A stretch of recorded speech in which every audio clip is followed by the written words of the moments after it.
삶의 마지막 날이 정해지면 난 그날 하루 종일 커피만 마실 거야. 그대는 약간 사기캐야. 수면에 영향을 끼치기 시작하더라고요.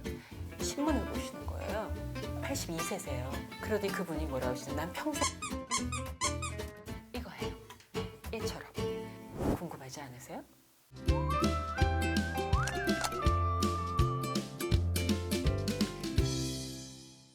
안녕하세요, 끼니 여러분. 혹시 정말 좋아하는 기호식품이 있는데 끊어본 적 있으세요? 뭐 여러 가지 이유로. 가장 많은 사람들의 일반적인 기호식품은 커피죠. 얼마나 제가 커피를 좋아하냐면 커피를 잘 맛있게 하는 집이 있다 하면은 웬만큼 멀면 한번 가보고, 사실 그 강릉에 카페촌이 막 유명해졌을 때 그 멀리 강릉까지 간 이유는 바다를 보기 위해서가 아니었고, 저는 커피가 얼마나 맛있는데 이런 마음으로 가본 거였고요. 커피 빈 고르는 것도 제가 제 취향에 맞게 항상 까다롭게 고르고, 저는 카페에서 쓰는 기계를 산 적도 있었어요. 커피를 진짜 좋아해요. 보통 우리 커피를 하루에 몇 잔이나 드세요? 저는 한 2잔 정도 먹는 것 같아요. 뽀샤? 저는 한 라떼로 한 잔 정도 마십니다. 많이 안 마시는구나. 네. 유 PD님? 저는 많이 먹고 싶은데 잠을 못 자서 한 잔. 한 잔. 저도 한 2잔 마셔요. 그대는 약간 사기캐야. 그 나이에 그렇게 2잔, 석 잔 마시면 좀 힘들거든. 사기캐야. 50대, 60대 되니까 커피가 제 그 건강이나 수면에 영향을 끼치기 시작하더라고요. 그래서 이게 좀 줄여야 되겠는데 해서 줄인 게 하루에 석 잔. 그러던 제가 큰 결심을 했죠. 커피를 끊자. 사실은 자신이 없어서 끊자는 못하고, 또 끊자 했다가 못 끊으면 그러니까 한 달만 끊어보자 했어요. 그래서 한 달을 넘겼어요. 그리고 목표를 바꿨죠. 석 달만 끊어보자. 석 달을 넘겼어요. 그 다음에 이렇게 했죠. 석 달은 좀 애매모호하다. 100일 끊기 해보자. 그래서 오늘 100일 끊기에 성공한 날이라서 이 영상을 녹화하기로 했습니다. 커피를 정말 좋아하시는 분은 굳이 왜 끊어? 이러실 거예요. 저도 안 끊고 싶었죠. 근데 끊은 이유는 개인적으로 몇 가지 이유가 있었어요. 수면의 질이 안 좋아진 걸 느끼면서 이건 좀 아닌 것 같다라는 생각. 또 하나는 위의 불편함이 점점, 커피로 인한 불편함이 심해지더라고요. 사실은 40대부터도 병원에 가서 저 위가 좀 불편해요. 신경을 쓰면 위가 좀 편하지 않아요 라고 하면 모든 의사들이 100% 저에게 첫 번째 한 말이 커피를 끊으세요 였어요. 그런데 그냥 의사 앞에서는 네, 그리고 바로 가서 커피 마셨죠. 그리고 커피를 먹기 위해서 위장약을 먹을 정도로 이렇게 미련한 짓도 해본 적이 있답니다.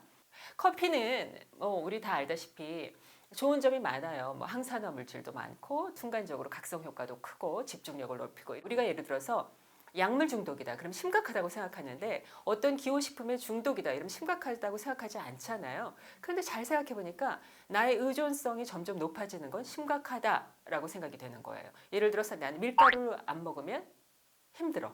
그것도 중독이죠.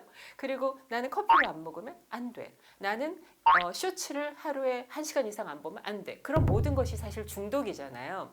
그런 것에 내가 의존을 해서 내가 그게 나한테 좋지 않다는 걸 알면서도 계속 이어가는 거에 너무 의지 박약이다. 좋지 않다는데 이거는 나의 의지로 한번 해보자. 그래서 의지를 실험해보자 하는 뜻도 사실은 있었어요. 그래서 끊었답니다. 언제가 가장 힘들었냐? 어떤 생각까지 했냐면 삶의 마지막 날이 정해지면 난 그날 하루 종일 커피만 마실 거야. 그래서 100일을 했습니다. 커피를 끊어본 지 100일 했더니 저한테 어떤 변화가 왔을까요? 궁금하지 않으세요?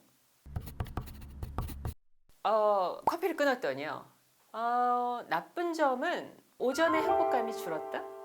전 사실 오전에 저의 가장 소확행 중에 확실한 소확행이 뭐냐면 빵 굽는 냄새와 커피를 제가 마시는 거예요. 첫 번째 좋은 점, 수면의 질이 놀랍게 좋아진다. 자다가 깨는 거 좀 힘들잖아요. 20대, 30대는 자다가 잘 안 깨죠. 누웠는데 아침이에요. 뭐 이러죠. 다 그래요. 40대까지, 50대 초반까지도 전 그랬어요. 근데 50대 중반 넘어가니까 잤는데 누웠더니 일어났는데 아침이 아니라 새벽에 한 두세 번 깨고, 때로는 깨서 일어나야 되나? 이 정도로 깰 때가 생기더라고요. 근데 커피를 끊었더니 없어졌어요. 그래서 수면의 질이 놀랍도록 좋아진다.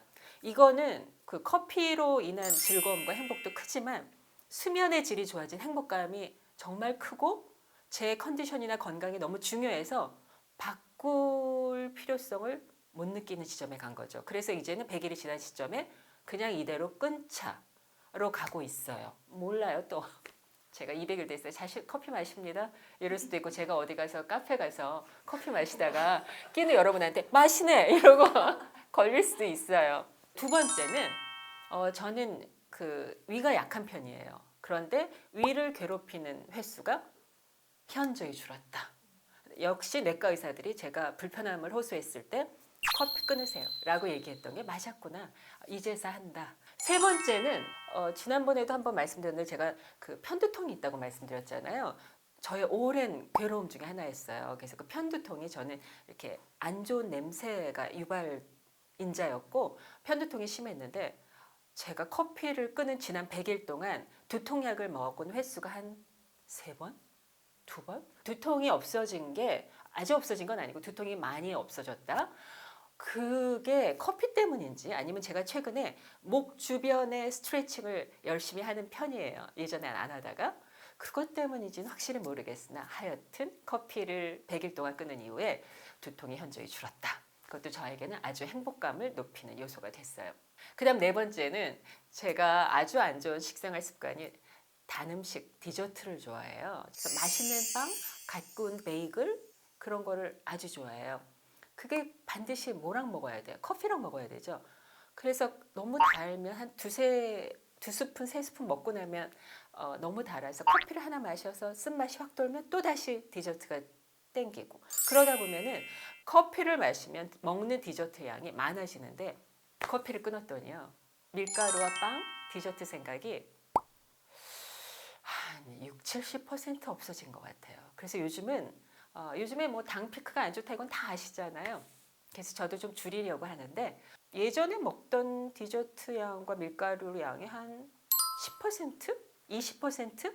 이 정도로 준 것 같아요. 그러니까 80%를 없앤 거예요. 이것도 굉장히 좋은 점이죠.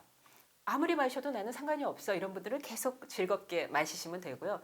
커피가 나한테 안 좋고 나는 커피를 마시는 부작용이 나한테 여러 가지로 나타나는데 이 커피를 끊기가 너무 힘들어 하는 분은 한번 그렇게 커피 좋아하는 거로 소문난 백지연도 끊었대 100일을. 근데 좋다더라.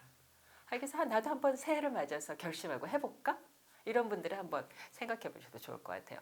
그러면 커피를 끊을 때 반드시 무언가를 끊을 때 왜 담배를 끊을 때도 금연 껌이라는 거 있잖아요. 뭔가 좀 대체제를 해서 좀 달래가면서 해야 되잖아요. 그래서 제가 한동안은 티, 차 이런 거를 정말 샅샅이 또 찾아봤어요. 이것저것 다 해봤는데 가장 커피에 대한 대체제로 저한테는 효과가 있었던 게 홍삼 농축액이었어요. 홍삼정이라고 해서 여러 브랜드에서 나오잖아요. 그거를 뜨거운 물에 희석해서 마시는 거예요. 이거예요. 얘처럼. 색깔은 그냥 연한 커피 요 정도? 진짜 미국 사람들이 마시는 아메리카노 커피 같은 색깔인데 그래서 그런지 끝맛이 약간 씁쓸해서 그런지 그리고 뜨겁게 그 커피는 저는 사실 식은 커피 제일 싫어하거든요. 따뜻함보다는 뜨거운 홍삼 차도 그 온도 정도로 마시는 거예요. 그러면 가장 저를 조금 편하게 도와주더라고요. 그래서 저는 커피를 끊을 때 홍삼차를 제일 많이 이용을 했고요. 그 다음에 제가 그 커피를 끊고 물을 많이 마셔야 되잖아요. 그냥 정수를 끓여서 먹으면 맛이 없더라고요. 그래서 아침마다 일어나면 저희 루틴이 바뀌었어요. 예전에는 커피를 끓이는 거였는데 요즘에는 이 차를 끓여요. 그래서 이 차를 끓이기 위해서 제일 좋은 게 그 약탕기처럼 생긴 차 끓이는 거 있죠. 그게 좋은 게 뭐냐면 기능이 여러 가지가 있어요. 그냥 혹 끓였다가 식어버리면 매번 끓여야 되면 귀찮아서 안 먹게 되잖아요. 근데 그 티팟에다 끓이면 그게 기능도 끓이기, 우리기 뭐 이런 거 있잖아요. 우리나라 사람들만 아는 우려내기. 그다음에 온도도 60도부터 30도까지 본인이 원하는 온도로 한 6시간에서 7시간은 그대로 놔둘 수 있는 거예요. 그래서 그걸 오전에 해놓으면 오전에서 한 오후까지는 그거를 오며 가며 따뜻하게 마시는 거예요. 그래서 마시는 게 제가 우엉, 말린 우엉, 말린 연근, 말린 약도라지, 그 다음에 구기자, 그리고 저는 또 하나 넣어요. 결명자. 저희 동네 어떤 할머님이 계신데 아침마다 너무 열심히 동네 앞을 이렇게 청소하세요. 정말 건강하세요. 근데 제가 어느 날 길을 가다 깜짝 놀란 게 그 할머니께서 안경도 안 쓰시고 신문을 보시는 거예요. 82세세요. 그러더니 그분이 뭐라고 하시냐면 난 평생 결명자차를 마셨어. 유기농 볶은 결명자차가 여러 브랜드에서 맛있게 나와요. 그래서 그거를 섞어요. 그 두 가지가 요즘에 저의 커피 대신에 대체제고 그렇게 하다 보니까 제가 여러 가지로 제 몸이 좋아져서 혹시 커피 때문에 걱정하고 계신 분들 아니면 뭐 담배든 술이든 아니면 그 무엇이든 설탕이든 내가 좀 이거를 끊어보고 싶어 하는 분들은 정말 안 좋은 거 끊어낼 수 있는 결심만 하면 할 수 있구나. 그러면 다음에 또 뭘 해볼까? 하게 생각이 되는 거예요. 여러분도 한번 나를 괴롭히는 그 무언가가 있다면 한번 도전해 보시면 어떨까요? 다음 시간에 만나요, 끼니 여러분.